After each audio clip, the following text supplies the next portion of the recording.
فرزند زہرا یہ حالات برے ہیں۔ کاشانہ بصیرت ایک ایسا مکمل یوٹیوب چینل جس پر محروم بصارت کے لیے بالخصوص اور تمام افراد کے لیے بالعموم سینکڑوں کی تعداد میں اسلامی کتب دستیاب ہیں۔ لہذا گزارش ہے کہ آپ اپنی ذمہ داری نبھاتے ہوئے کاشانہ بصیرت کو سبسکرائب کرنے کے ساتھ ساتھ بیل آئیکن کو پریس کیجیے تاکہ آپ علم کے حصول کے ساتھ ساتھ مذہب اہل بیت کی اشاعت میں بھی اہم کردار ادا کرتے رہیں۔ کاشانہ بصیرت۔ فرزند زہرا یہ حالات برے ہیں۔ بسم اللہ الرحمن الرحیم۔ اب ہم کتاب اثبات الامامت کے پارٹ نمبر 15 کا آغاز صفحہ نمبر 159 سے کر رہے ہیں۔ باب چہارم، حضرت امیر المومنین علیہ السلام کی خلافت و امامت کا اثبات کا بقیہ حصہ۔ ہیڈنگ ہے تقریب استدلال۔ یہ آیہ مبارکہ 3 طریقوں سے حضرت امیر المومنین علیہ السلام کی خلافت بلا فصل پر دلالت کرتی ہے۔ طریقہ اول ہم ابھی اوپر امر چہارم میں ثابت کر چکے ہیں کہ لفظ انفسنا سے مراد حضرت امیر المومنین کی ذات والا صفات ہے، اور یہ کہ اس سے سوائے مقام و خصائص نبوت کے دیگر تمام فضائل و کمالات میں پیغمبر اسلام کے ساتھ آپ کی مساوات مقصود ہے، اور یہ کہ اس سے حضرت علی علیہ السلام کی تمام امت بلکہ تمام کائنات پر افضلیت واضح ہوتی ہے۔ لہذا جب اس آیت کی روشنی میں یہ ثابت ہو گیا کہ حضرت امیر المومنین علیہ السلام بعد نبی افضل الناس ہیں، تو اس سے یہ بھی ثابت ہو گیا کہ آپ ہی آن حضرت کے خلیفہ بلا فصل ہیں، کیونکہ جو افضل ہوگا وہی آن حضرت کا جانشین ہوگا۔ اگر ان کی موجودگی میں جو افضل ہے کسی اور کو خلیفہ بنا دیا گیا تو تقدیم مفضول پر فاضل لازم آئے گا، جسے ہم باب 2 میں بضمن شرائط امام باطل اور بدلائل عقلیہ و نقلیہ امام کا افضل الناس ہونا ثابت کر چکے ہیں۔ ہیڈنگ ہے طریقے دوم۔ جب اس آیہ مبارکہ سے حضرت امیر المومنین علیہ السلام کا نفس رسول ہونا واضح ہو گیا، تو اس صورت میں اگر کوئی شخص جناب کو چھوڑ کر کسی اور کو ان پر مقدم کرتے ہوئے خلیفہ بنا دے تو لازم آئے گا کہ نفس رسول مؤخر ہو جائے، اور غیر مقدم یہ ایسا فعل قبیح ہے جسے کوئی صاحب عقل و انصاف گوارا نہیں کر سکتا۔ لہٰذا ماننا پڑے گا کہ ہر معاملے میں بالعموم اور مسئلہ خلافت میں بالخصوص نفس رسول کو ہی سب سے مقدم ہونا چاہیے، والمطلوب۔ طریقے سوم، عقلائے روزگار کے ہاں یہ امر مسلم ہے کہ جب انسان کی کوئی نہایت محبوب و پسندیدہ خاطر چیز اس کے ہاتھ سے چلی جائے تو وہ کوشش کرتا ہے کہ کسی نہ کسی طرح وہ شے حاصل کرے جو فوائد و منافع میں پہلی شے کے مساوی ہو۔ یہ ایسا مسلم فطری کلیہ ہے جس پر ہمیشہ ہر زمانے میں عمل ہوتا رہا ہے اور ہوتا رہے گا۔ کوئی شخص اس میں کسی قسم کا خدشہ و مناقشہ نہیں کر سکتا۔ جب پیغمبر اسلام ایسی نعمت عظمیٰ ہمارے ہاتھوں سے چلی گئی تو اب ہماری عقل سلیم یہ حکم لگاتی ہے کہ حضرت صلی اللہ علیہ وسلم کی مسند خلافت پر ایک ایسے شخص کو بیٹھانا چاہیے جو فضائل و کمالات میں آپ کا مساوی اور فوائد و منافع کے اعتبار سے آپ کا ہم پلہ ہو، تاکہ جن امور میں حضرت کے عین حیات میں ہم ان کی طرف رجوع کرتے تھے، اب انہی امور میں اس کی طرف رجوع کر کے اپنے دامن مراد کو پور کر سکیں۔ اب ہمیں فقط ایسے شخص کی تلاش کرنا چاہیے جو ان مراتب و مدارج میں نفس رسول ہو۔ لہٰذا اس معاملے میں جب ہم نے کتاب خدا وندی کی طرف رجوع کی تو اس نے بموجب ہماری رہبری کی اور زبان حال سے یہ کہا کہ ادھر ادھر بھٹکنے کی ضرورت نہیں ہے۔ آیہ مباہلہ کی تلاوت کرو، پتہ چل جائے کہ نفس رسول کون ہے۔ قرآن کی حسب الامر جب ہم نے اس آیت کی طرف رجوع کی تو کاشمس فی رابط النہار واضح و آشکار ہو گیا کہ نفس رسول سے مراد حضرت امیر المومنین کی ذات قدسی صفات ہے۔ اب تمام عقدے حل ہو گئے اور عقل و نقل کی روشنی سے واضح ہو گیا کہ حضرت سید المرسلین کے خلیفہ بلا فصل حضرت امیر المومنین علیہ السلامی ہیں۔ اہل تعصب و عناد کا یہ کہنا کہ اس میں کوئی شک نہیں کہ اس آیت میں حضرت امیر المومنین کی عظیم القدر فضیلت بیان کی گئی ہے جو مسلم ہے، لیکن یہ آیت آپ کی امامت پر بطور نص دلالت نہیں کرتی۔ افضل ابن روز بیان غلط محض ہے۔ حقائق قرآنیہ اور دلائل فرقانیہ سے جہالت یا تجاہل کی کوئی حد ہے۔ ہمارا مذکورہ بالا بیان حقیقت ترجمان ملاحظہ کرنے کے بعد کسی بھی صاحب عقل و انصاف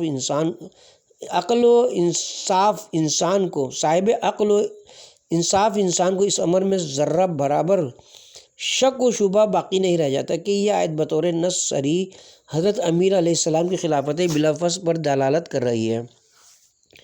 ہیڈنگ ہے ایک اشکال۔ کہا جاتا ہے کہ انفسنا سے مراد خود ذات رسول ہے، یعنی مطلب یہ کہ اے نصارہ تم بھی اپنے آپ کو بلاؤ اور ہم بھی اپنے آپ کو بلائیں گے۔ الجواب بتسدید اللہ الاداب۔ یہ اشکال بدو وجہ ایک امر محال ہے۔ اولاً اس لیے کہ اپنے آپ کو بلانا بالکل ایک محمل اور غیر معقول بات ہے، کیونکہ داعی اور مدعو میں مغایرت ہونی چاہیے۔ ایک ہی شخص داعی بھی ہو اور مدعو بھی، یہ محال ہے۔ ثانیاً اس لیے کہ اگر انفسنا سے خود حضرت رسول خدا صلی اللہ علیہ وسلم مراد لیے جائیں تو پھر حضرت امیر المومنین کو میدان مباہلہ میں ہمراہ لے جانے کی کوئی ممکن صورت نظر نہیں آتی، کیونکہ آیت مبارکہ کے اور کسی لفظ میں جناب کے داخل کرنے کی کوئی معقول وجہ نہیں۔ حالانکہ ہم سابقاً علماء اسلام کا اتفاق نقل کر چکے کہ حضرت ختمی مرتبہ صلی اللہ علیہ وسلم جناب امیر علیہ السلام کو ہمراہ لے گئے۔ ماننا پڑے گا کہ انفسنا سے مراد حضرت امیر المومنین علیہ السلام ہی ہے۔ ہیڈنگ ہے ازالہ وہم۔ اگر اس مقام پر یہ کہا جائے کہ اگر انفسنا سے حضرت علی کی مراد نہ لینے کی صورت میں جس طرح ان کے ہمراہ لینے کی کوئی صورت نظر نہیں آتی، اسی طرح اگر اس سے مراد حضرت سرور کائنات کو نہ لیا جائے تو ان کی جانے کی بھی کوئی وجہ معلوم نہیں ہوتی، کیونکہ ان کو کسی اور لفظ کے دامن میں داخل نہیں کیا جا سکتا۔ اس کے متعلق یہ گزارش ہے کہ یہ کہنا کہ حضرت صلی اللہ علیہ وسلم کے لیے سوائے لفظ انفسنا کے کسی اور لفظ کے دامن میں گنجائش نہیں، غلط ہے، کیونکہ ظاہر ہے کہ حضرت صیغہ ندا بلائیں، مباہلہ کریں کے ساتھ تکلم فرمانے والے، مباہلہ کا معاہدہ کرنے والے اور اس کے سربراہ ہیں، لہذا آپ یقیناً اس میں داخل ہے، باخلاف حضرت امیر المومنین کے اگر ان کو مقصود انفسنا قرار نہ دیا جائے تو ان کے لیے اور کسی لفظ کے دامن میں وسعت نہیں ہے۔ ہیڈنگ ہے تیسری آیت۔ قال تبارک و تعالی یا ایھا الرسول بلغ ما انزل الیک۔ پارہ نمبر 6 سورہ مائدہ رکوع نمبر 4۔ اے رسول اس امر کو لوگوں تک پہنچا دو جو تمہارے رب کی طرف سے تم پر نازل کیا گیا ہے، اور یاد رکھو کہ اگر تم نے اس امر کی عملی تبلیغ نہ کی تو یوں سمجھنا کہ تم نے خدا کا کوئی کار رسالت انجام دیا ہی نہیں، اور خائف و ہراساں نہ ہو، خداوند عالم تمہیں لوگوں کے شر سے محفوظ رکھے گا۔ ہیڈنگ ہے اسلام کا کوئی مسئلہ مسلمانوں کے اختلاف سے محفوظ نہیں۔ شریعت مقدسہ اسلامیہ کا کوئی ایسا گوشہ نہیں ہے جو مسلمانوں کے اختلاف آرا کی آماجگاہ نہ بنا ہو، خواہ تفسیر ہو یا حدیث فقہ ہو یا اصول غرض کے جس ناویے پر نظر ڈالی جائے وہی مارکت الآرا نظر آتا ہے۔ ہاں یہ اور بات ہے کہ ان اقوال و آرا میں سے کسی قول اور رائے کو اکثر لوگوں کی تائید و تقویت حاصل ہوتی ہے، اور بعض کو قلیل کی، بعض کی تائید اخبار و آثار سے ہوتی ہے، اور بعض ظن و تخمین کے بل بوتے پر زندہ ہوتے ہیں۔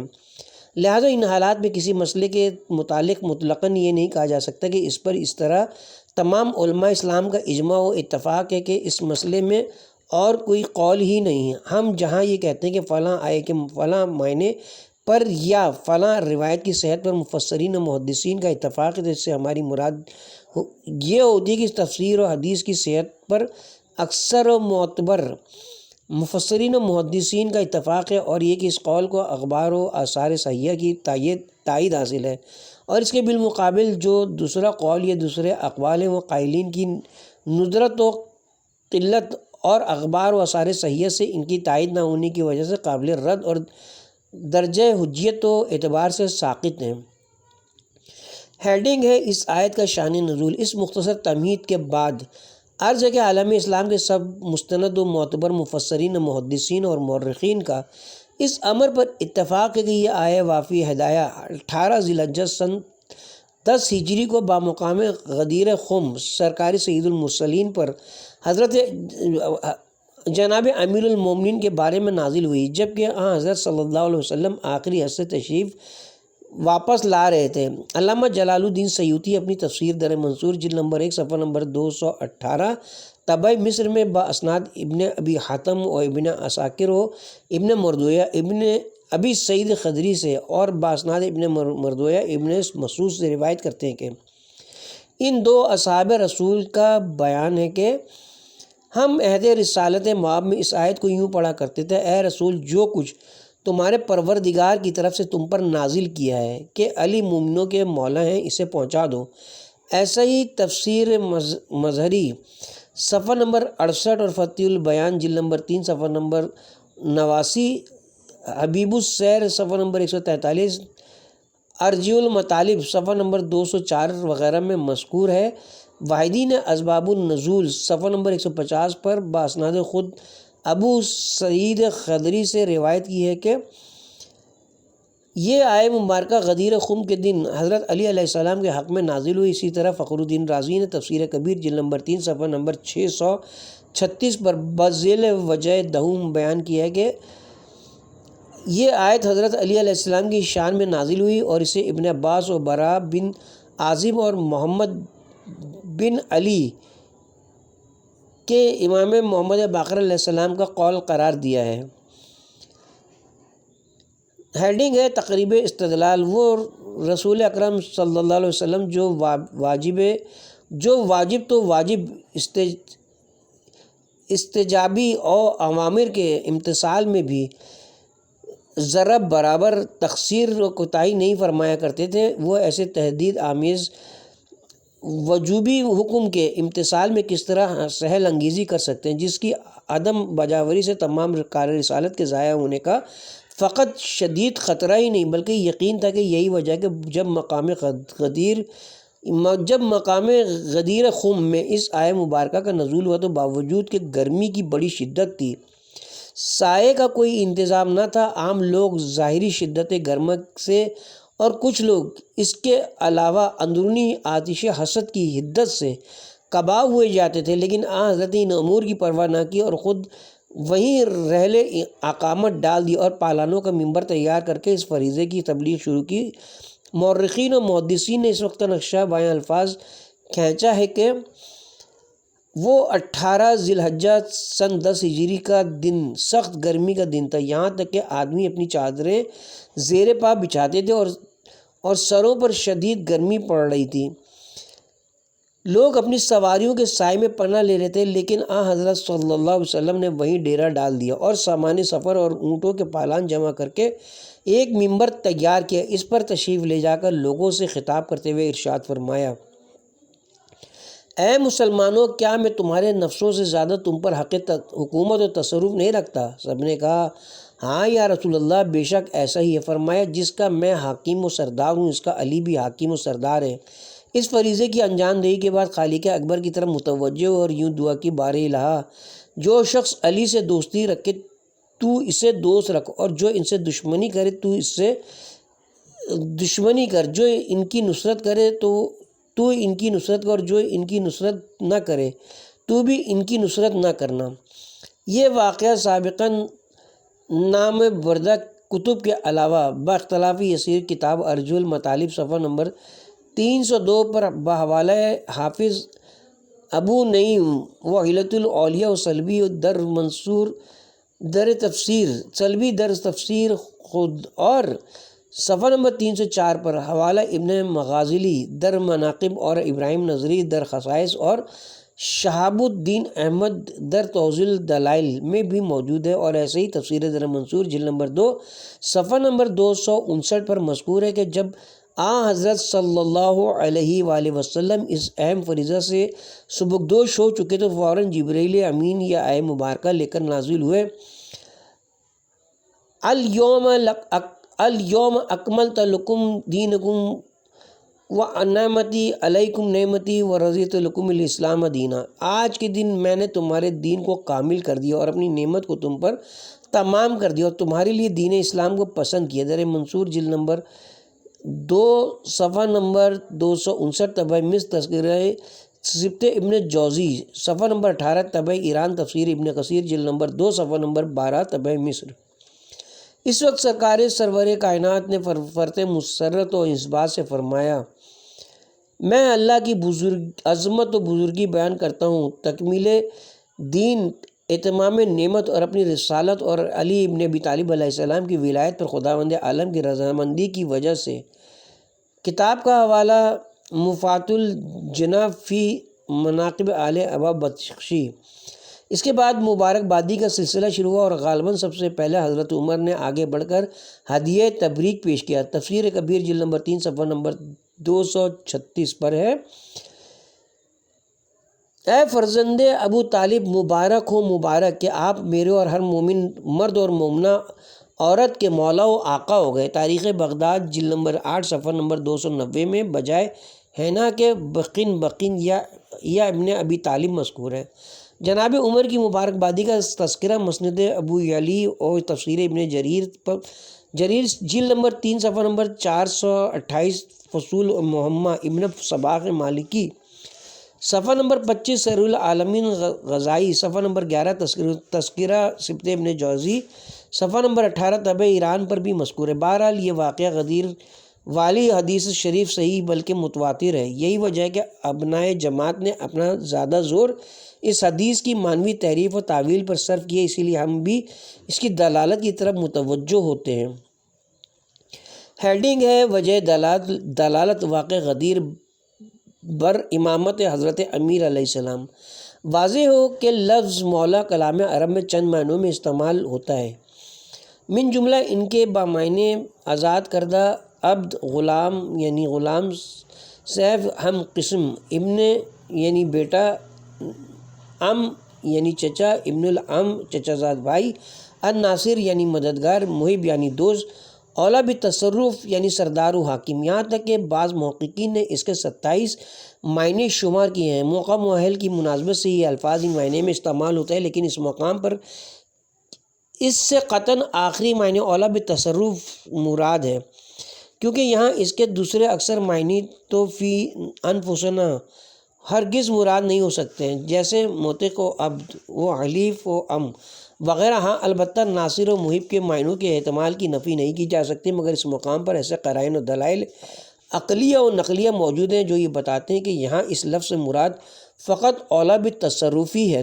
نہ ناصر، نہ محب اور نہ کوئی دوسرے معنی۔ جب ان قرائن کی روشنی میں اس الفاظ کا بمعنی اللہ بالتصرف ہونا ثابت ہو جائے گا تو اس کے خلافت و امامت حضرت امیر المومنین پر نصب ہونا بھی واضح و آشکار ہو جائے گا، کیونکہ شرعی نقطۂ نگاہ سے اولا بالتصرف نبی ہوتا ہے یا وصی نبی، لیکن حضرت امیر المومنین علیہ السلام نبی تو نہیں، ہاں لہٰذا وصی نبی ضرور قرار پائیں گے۔ ہول مطلب اب ہم ذیل میں ان قرائن کثیرہ میں سے چند قرائن بطور نمونہ لکھتے ہیں جو ناصر و محب وغیرہ معنی مراد نہ ہونے اور اولا بالتصرف کے مقصود ہونے پر قطعی دلالت کرتے ہیں۔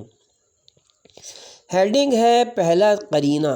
صدر حدیث میں وارد شدہ جملہ الست اولا بکم من انفسکم سے بطور تمہید اس طرف اشارہ کیا گیا کہ آنے والے لفظ مولا کے وہی معنی ہیں جو اس امت جو الست اولا کے ہیں۔ ظاہر ہے کہ اس جملے کے معنی اولیت بالتصرف کے ہیں، کیونکہ یہ جملہ آیت قرآنیہ کا اقتباس ہے، جس کے متعلق صاحب تفسیر بیضاوی جلد نمبر 2 صفحہ نمبر 265 طبع مصر نے لکھا ہے کہ مومنین کے تمام دینی و دنیاوی امور میں ان سے بڑھ کر تصرف کرنے کا حق رکھتے ہیں۔ اسی طرح جناب امیر بھی انہی معنوں میں مولا المومنین ہوں گے۔ ہیڈنگ ہے دوسرا قرینہ۔ واضح ہے کہ اس حدیث شریف میں حضرت امیر المومنین علیہ السلام کی وہ خصوصیت بیان کی جا رہی ہے جس میں اور کوئی شخص آپ کا سہیم و شریک نہیں ہو، اور نہ خود آپ کو آج سے پہلے یہ خصوصیت حاصل تھی، اور یہ مطلب جب بھی محقق ہو سکتا ہے جب اس لفظ سے مراد اولا بتصرف لیا جائے، کیونکہ ناصر و محب ہونا ایسے عمومی صفات ہیں جن میں سب مومنین باہم شریک ہے، اور جناب امیر کو بھی آج سے پہلے یہ صفات حاصل تھے۔ ارشاد الہی ہے، مومنین بعض کے دوست ہیں اور آپ تو امیر المومنین ہیں۔ اسی طرح اے ایمان والو، تقوی و پرہیزگاری کے کاموں میں ایک دوسرے کی مدد کیا کرو۔ کون نہیں جانتا جناب امیر المومنین ہی کی مدد و نصرت سے شجر اسلام پھولا پھلا اور پروان چڑھا تھا۔ ماننا پڑے گا کہ یہاں اولا بتصرف ہونا ہی مراد ہے۔ ہیڈنگ ہے تیسرا قرینہ۔ اگر یہی عمومی معنی از قسم نصرت و محبت مراد ہوتے تو حضرت کا اس قدر اہتمام و انتظام جس کا تذکرہ ابھی اوپر کیا جا چکا ہے بالکل لغو و بے معنی ہو کر رہ جائے گا۔ ظاہر ہے کہ اس امر کی تبلیغ کرنا کہ جس کا میں ناصر یا دوست ہوں، اس کے علی بھی ناصر یا دوست ہیں، کوئی ایسا اہم کام نہیں جس کے انجام نہ دینے سے پوری رسالت پر پانی پھرتا ہو۔ علاوہ بری ان معنی کی کئی دفعہ پہلے بھی تبلیغ ہو چکی تھی۔ ملاحظہ و آئے معدہ اور حدیث ماننا پڑے گا کہ آج ایک ایسے نئے اور اہم کام کے انجام دینے کا حکم دیا گیا ہے جس میں کوتاہی کرنے سے سب کار رسالت ضائع ہو رہا ہے۔ وہ کام عملی اعلان خلافت و امامت حضرت امیر المومنین علیہ السلام ہی ہے۔ ہیڈنگ ہے چوتھا قرینہ۔ حارث ابن نعمان فہری کا واقعہ بھی اس امر کی قطعی دلیل ہے کہ یہاں لفظ مولا سے مراد اولا بتصرف ہے۔ اس واقعے کی تفصیل یہ ہے کہ جب حضرت صلی اللہ علیہ وسلم نے یہ اعلان فرما دیے تو رفتہ رفتہ یہ خبر اطراف و اکناف میں پہنچ گئی۔ چنانچہ جب ایک بدبخت حارث ابن نعمان فہری نامی شخص کو اس امر کی اطلاع ہوئی تو وہ آپے سے باہر ہو گیا، فوراً ناقے پر سوار ہو کر مدینہ میں حضرت کی خدمت میں حاضر ہوا اور یوں جسارت آمیز لفظوں میں کہنے لگا، اے محمد، تم نے ہمیں یہ حکم دیا کہ خدا ایک ہے اور تم اس کے رسول ہو۔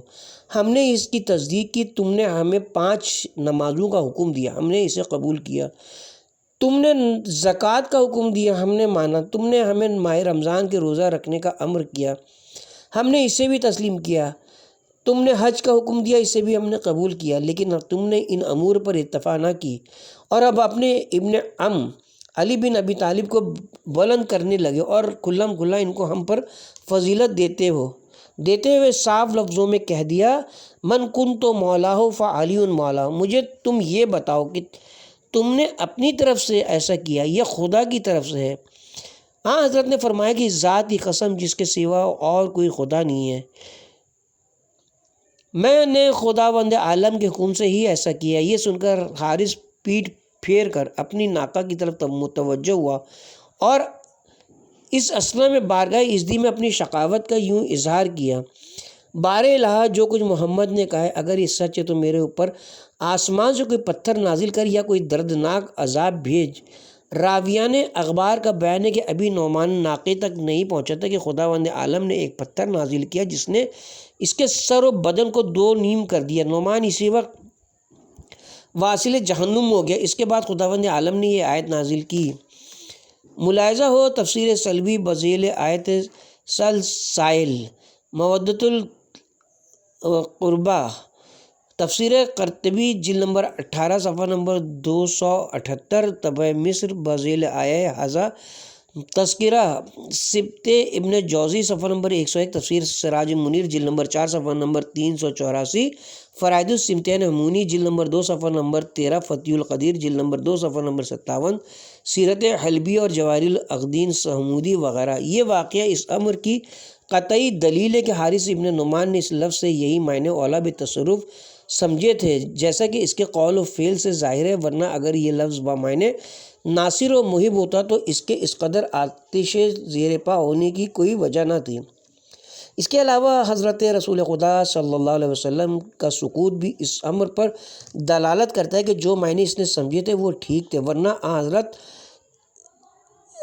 از راہ شفقت فرما دیتے کہ اے نعمان، اس حدیث میں کوئی ایسا امر نہیں جو تمہاری ناراضی کب باعث تمہیں اشتباہ ہوا ہے، میں نے کب علی کو تم پر فضیلت دی ہے اور کب ان کو تمہارا حاکم مقرر کیا ہے، بلکہ میرا مقصد تو یہ ہے کہ جس کا میں دوست ہوں اس کا علی بھی دوست ہے۔ لیکن آپ کا یہ نہ فرمانا دلیل ہے کہ حدیث کا صحیح مفہوم وہی تھا جو اس نے سمجھا تھا کہ اس میں حضرت علی کی فضیلت و حاکمیت کا اعلان ہے۔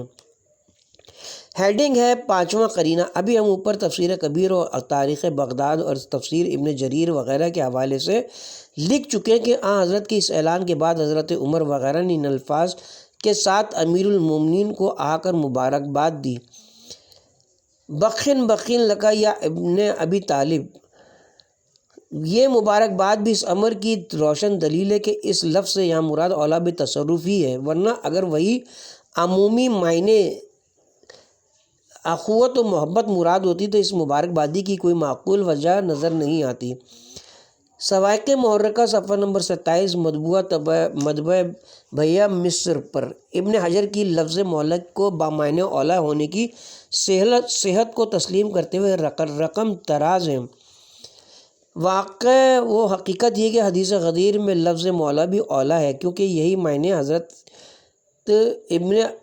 علی ابن ابی طالب علیہ السلام تم ہر مومن و مومنہ کے مولا ہو گئے ہو، اسے دارقطنی نے اخراج کیا ہے۔ نیز یہ بھی روایت ہے کہ حضرت عمر سے کہا گیا تم حضرت علی کے ساتھ وہ سلوک کرتے ہو جو کسی اور صحابی کے ساتھ نہیں کرتے۔ کہا اس کی وجہ یہ ہے کہ حضرت علی میرے مولا ہیں، افسوس زبانی اقرار تو کر لیا لیکن مقام عمل میں ان سے جو رویہ اختیار کیے وہ آیا راچہ بیان کا مصداق ہے۔ اس اجمال کی بقدر ضرورت تفصیل کیفیت بیعت حضرت امیر علیہ السلام میں آئے گی۔ ہیڈنگ ہے 6واں قرینہ، شرح تجوید کوشیجی اور شرح مقاصد و شرح موافق صفحہ نمبر 739 میں مذکور ہے۔ یہ اور بات ہے کہ حسب عادت مؤلفین نے اسے خبر واحد کہہ کر ٹالنے کی کوشش کی ہے کہ حضرت سرور عالم نے اس اعلان غدیر کے بعد صحابہ کرام سے فرمایا حضرت علی کو امیر المومنین کہہ کر سلام کرو، چنانچہ حضرت کے حکم سے آپ کے لیے ایک علیحدہ خیمہ نصب کیا گیا اور صحابہ نے حاضر ہو کر تہنیت و مبارکباد بھی پیش کی۔ حضرت کی یہ کارروائی اس امر کی قطعی دلیل ہے کہ حدیث ولایت سے مراد جناب کی خلافت عظمیٰ و امامت کبریٰ ہی ہے۔ ملاحظہ ہو حبیب السیر جلد نمبر 1 صفحہ نمبر 77، معارج نبوہ رکن نمبر 4 صفحہ نمبر 220، کنز الاعمال جلد نمبر 8 صفحہ نمبر 60 وغیرہ۔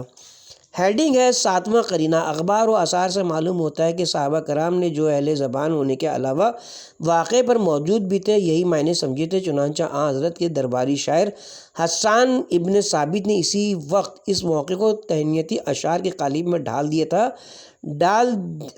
دیا تھا اور ان کے اشعار کتاب تذکرہ سبط ابن جوزی صفحہ نمبر 20، کتاب مطالب الصول اور فضائل موقف ابن احمد اور یناب المعدہ اور ارج المطالب صفحہ نمبر 206 وغیرہ میں مذکور ہیں۔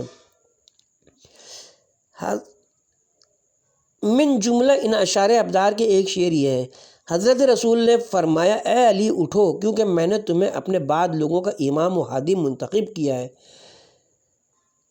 ہیڈنگ ہے 8واں قرینہ، اس اعلان واجب الادعان کے بعد حضرت صلی اللہ علیہ وسلم کا دوستوں کے حق میں دعا اور مخالفین کے لیے بددعا کرنا بھی اس امر پر دلالت کرتا ہے کہ اس لفظ سے مراد یہاں اولیت بالتصرف ہے، کیونکہ اس دعا اور بددعا سے حضرت صلی اللہ علیہ وسلم کی غرض یہی تھی تاکہ لوگ جناب کی اطاعت و فرما برداری کریں اور آپ کی معصیت و نافرمانی کے مرتکب نہ ہوں، جیسا کہ عموماً قاعدہ ہے کہ ولی عہدی کے اعلان کے بعد۔ ہیڈنگ ہے 9واں قرینہ، ابھی اوپر بیان کیا جا چکا ہے کہ جب آپ اس فریضے سے سبکدوش ہو چکے تو اس کے فوراً بعد آیا الیوم اکملت لکم اتری۔ حضرت نے نہایت خوش و خرم ہو کر فرمایا معلوم ہوا کہ آج ایک بہت بڑے مہم و فریضہ کی انجام دہی کی گئی ہے جو تکمیل دین، اتمام نعمت اور پروردگار عالم کی رضامندی کا سب سے ظاہر ہے کہ یہ سب کچھ اسی اولا بتصرف والے معنی مراد لینے سے ہی ہو سکتا ہے جس کا مطلب حضرت علی علیہ السلام کی خلافت و امامت کا اعلان ہے۔ اخبار و آثار بلکہ خود حضرت عمر کے اقرار سے معلوم ہوتا ہے کہ صدر اول میں یوم غدیر یعنی 18 ذی الحجہ کو مسلمان عید مناتے تھے۔ چنانچہ تفسیر در منصور جلد نمبر 2 صفحہ نمبر 288 مطبوعہ مصر پر علامہ سیوطی رقم طراز ہیں۔ احمق بن راہویہ نے اپنی مسند میں اور عبد بن حمید نے ابو الائمہ سے روایت کی ہے کہ کچھ لوگ حضرت عمر کے پاس بیٹھے ہوئے تھے کہ اس آیت الیوم اکملتو کا ذکر چھڑ گیا۔ اہل کتاب میں سے ایک آدمی نے کہا اگر ہمیں علم ہو جاتا کہ یہ آیت کس دن نازل ہوئی ہے تو ہم اس دن کو عید مناتے۔ حضرت عمر نے کہا اس خدا کا حمد و شکر ہے جس نے اس روز کو ہم مسلمانوں کے لیے عید قرار دیا۔ الحمدللہ کہ آج بھی مسلمانوں کا ایک عظیم المرتبت فرقہ ایسا موجود ہے جو اس روز نہایت تہذیب و احتشام کے ساتھ یہ عید مناتا ہے، لیکن حضرت عمر کے نام لیوا لوگ اس سے کوسوں دور بھاگتے ہیں اور اپنے کو اس سعادت عظمی سے محروم رکھتے ہیں۔ ہیڈنگ ہے 10واں قرینہ۔ خود حضرت امیر المومنین علیہ السلام کا اس حدیث شریف سے اپنی خلافت و امامت پر مختلف اوقات میں استدلال کرنا اس امر کی قطعی دلیل ہے کہ اس حدیث شریف میں اس لفظ سے یہی معنی مراد ہیں۔ بالفاظ دیگر یہ حدیث آن جناب کی خلافت و امامت پر نص صریح ہے۔ ملاحظہ ہو روز شورا آن جناب کی حدیث مناشدہ جو آپ کے احتجاجات و استدلالات کا مرقع ہے، اس کے ضمن میں فرماتے ہیں اے حاضرین مجلس شورا میں تمہیں خدا کو یاد دلا کر پوچھتا ہوں آیا تم میں سوائے میرے کوئی ایسا شخص موجود ہے جس کے حق میں پیغمبر اسلام نے فرمایا ہو من کنت مولا ہو فہذا علی مولا؟ سب نے کہا نہیں۔ ملاحظہ ہو مناقب خوارزمی صفحہ نمبر 217 و شرح نہج البلاغہ ابن ابی الحدید جلد نمبر 2 صفحہ نمبر 61 فرائض السبتین باب نمبر 58 بحمدللہ ان قرائن ساتہ و دلائل قاطعہ کی روشنی میں کہا شمس فی نہار رابط النہار۔ واضح و آشکار ہو گیا کہ اس حدیث شریف میں لفظ مولا بمعنی اولا بتصرف ہے اور یہ حدیث حضرت امیر المومنین کی خلافت و امامت کی دلیل قاطع اور نص صریح ہے۔ الحمدللہ ہے۔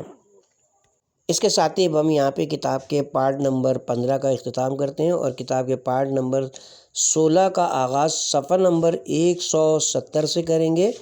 ہیڈنگ ہوگی اہل خلاف کی بوقلمنی کا نمونہ۔